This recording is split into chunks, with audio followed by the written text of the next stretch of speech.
So today is the 18th of April, and we're just about to head off. Well, we literally left the home about 5 minutes ago. We've stopped here at KFC because it's just at dinner time now.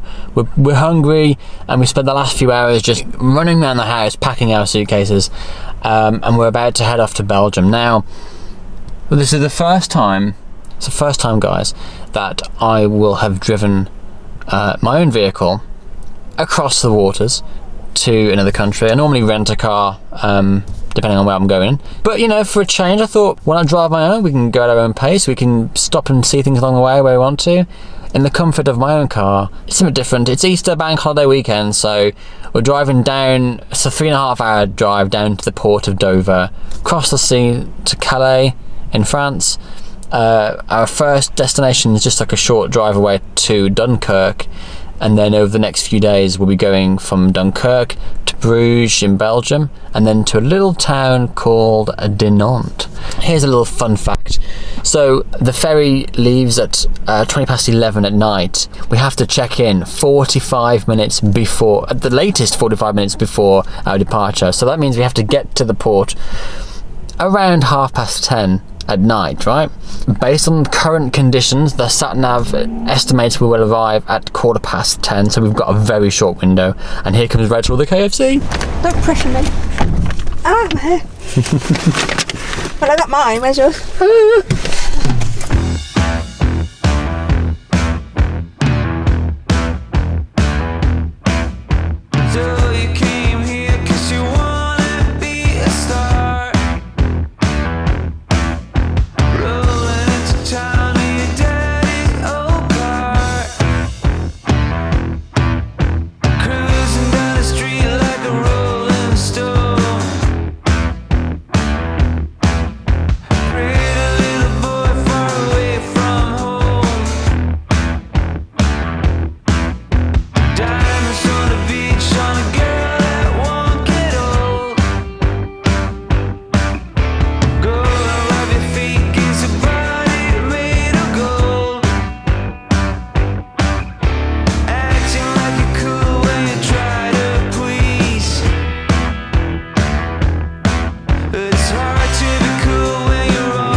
So we got to Calais. The ferry ride wasn't particularly great. I mean, the ferry itself was okay, but like, everybody on the ferry just wanted them to jump off.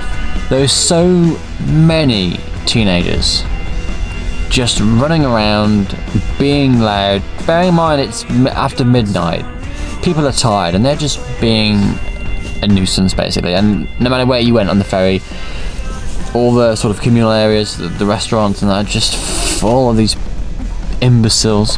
And I wanted to come back to the car, but they lock all the doors so you can't go back down, so we were kind of stuck around just waiting to arrive at Calais.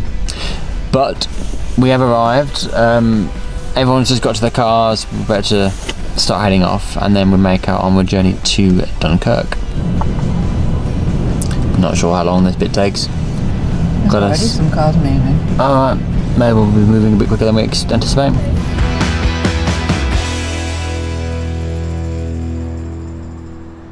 So we didn't vlog all that much yesterday because obviously we had a 3.5 hour drive down to Dover Port, and then it was dark so you couldn't really see anything. By the time we got to the hotel it was coming up to like, I think 2:45 we actually arrived here. So we just parked up in the street, checked in, come up here to our room and just literally pretty much crashed there straight away. So there's not much point trying to vlog anything, even to show you our room. I'll show you the room now actually. I mean, it's nice enough.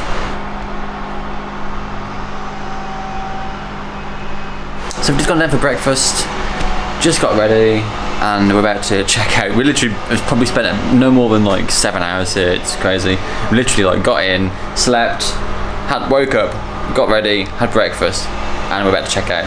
But today we're going to be going to the sort of harbour area of Dunkirk to look at some like war memorial stuff, go to the beach where it all kicked off all those years ago.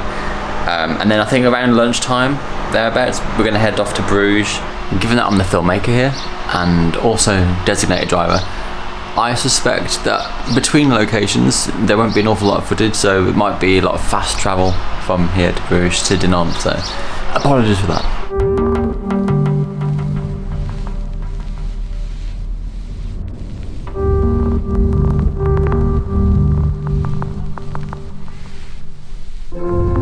Given the history of Dunkirk, you'd think that we'd love to visit the war museums, and we do, except the war museum has been closed for renovations. When we open until like May or June, so we're not struggling for things to do in Dunkirk, but it's restricting us what we can do.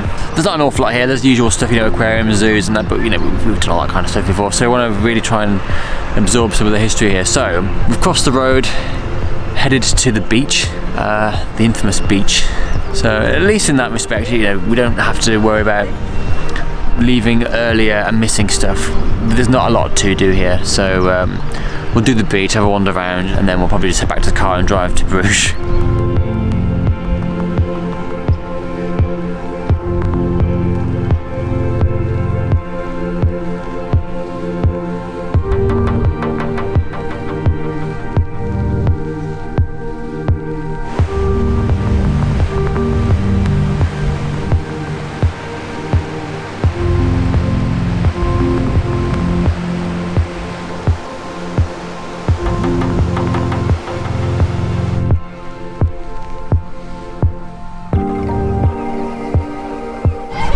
What are you doing? Ice cream? Don't film me eating it.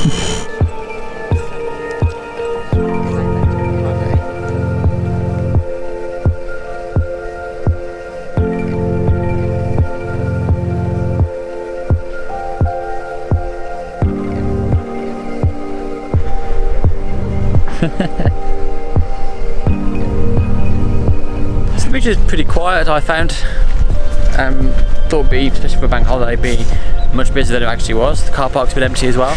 So yeah, so I felt like we had it all to ourselves in a way. So we had ice creams, had a little stroll around the beach and reminisced. I wouldn't call it reminiscing.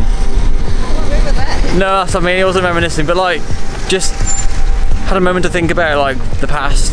And we're heading off to a little memorial now we just spotted, which seems to have like poppies and like statues and things. So this is like a memorial for the war.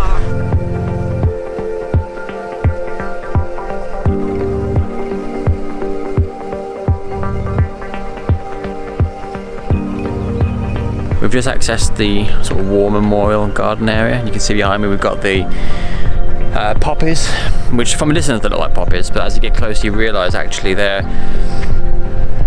are supposed to be poppies, but they're represented by concrete rocks, which there's nothing around, no plaques for descriptions, but we're kind of assuming these rocks were from the remains of bunkers and things during the war. And as you can see, they're on sort of metal rods, which are normally used for like construction, I guess. So it's interesting that they've used that to depict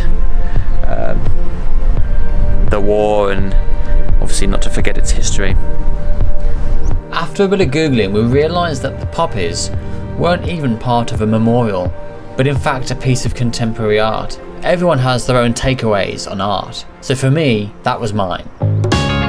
So after seeing a few things in Dunkirk, we got itchy bottoms and we're dying to get on the move. So we finally set off on our journey to Bruges. I'd love to say the scenery was amazing, but in actual fact, a lot of what we were driving on was just motorway.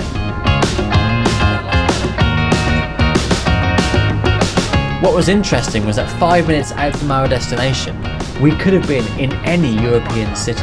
And then we took a right turn and all the buildings looked old, they were small, and the roads were tiny, and literally it became the Bruges that we all know and love.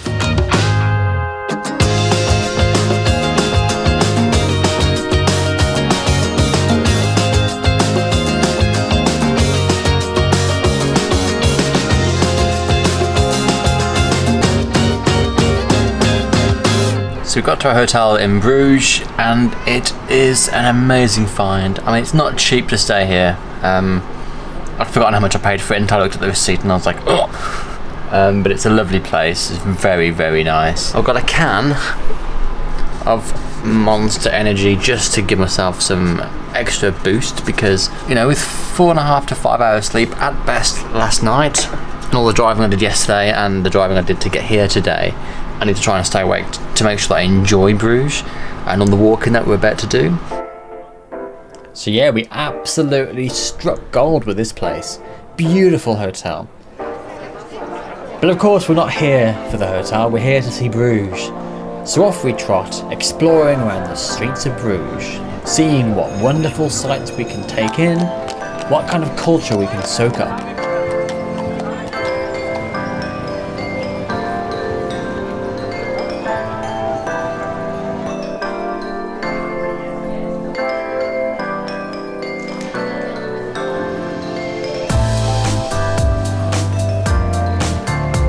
And yes, these streets are completely full of chocolate shops.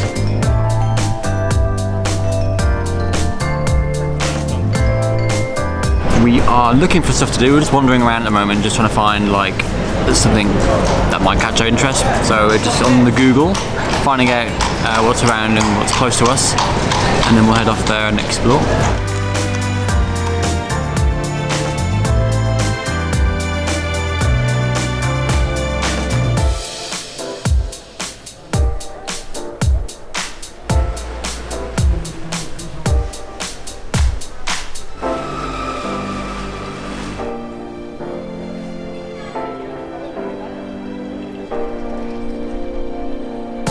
So we're here at the sort of old square thing, and behind me we got the church, the basilica, was it?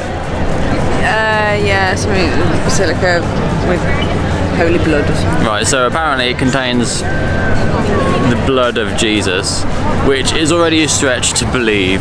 But to make it worse, Rachel just informed me that they don't actually allow you to go and see the blood, you've just got to take their word for it. So if you're already quite skeptical, I mean, that just basically is blatantly a lie. Got some more old looking buildings behind us and some sort of park over there. So we'll check that out in a minute.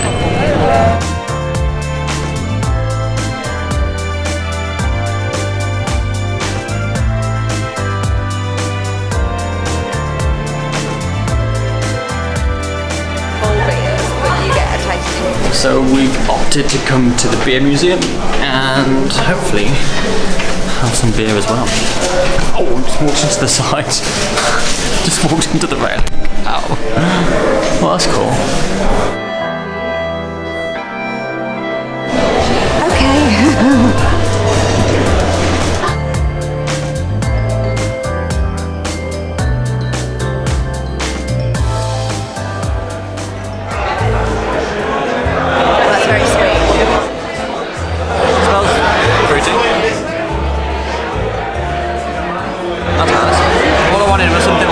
Like a fruit cider, but beer, and this basically is that.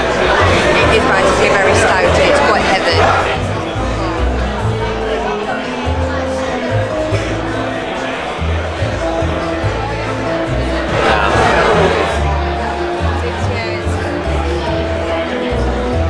Very honey-like. It's the one that's got the caramel in it, isn't it? You might like that one, it's a bit sweet for me though. Guys, got a bit of a sweet tooth. That's not bad. Not as Caron as I thought. Prefer the red. This is a weak beer. I think I'm gonna like it.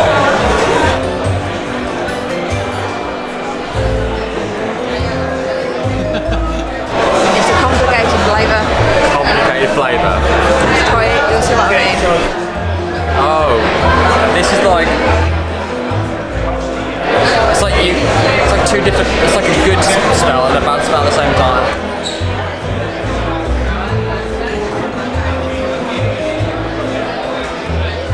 Oh, that's weird. It's hard to, I've got no words for this. No description for it. Let's say, oh, that's what it is.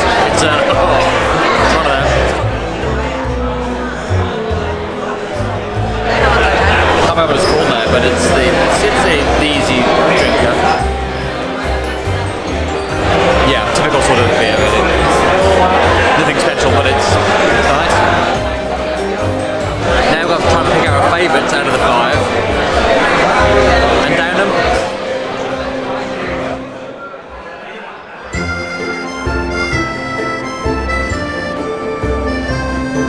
after lapping up that beautiful beer, we decided to take a stroll around Bruges for the evening.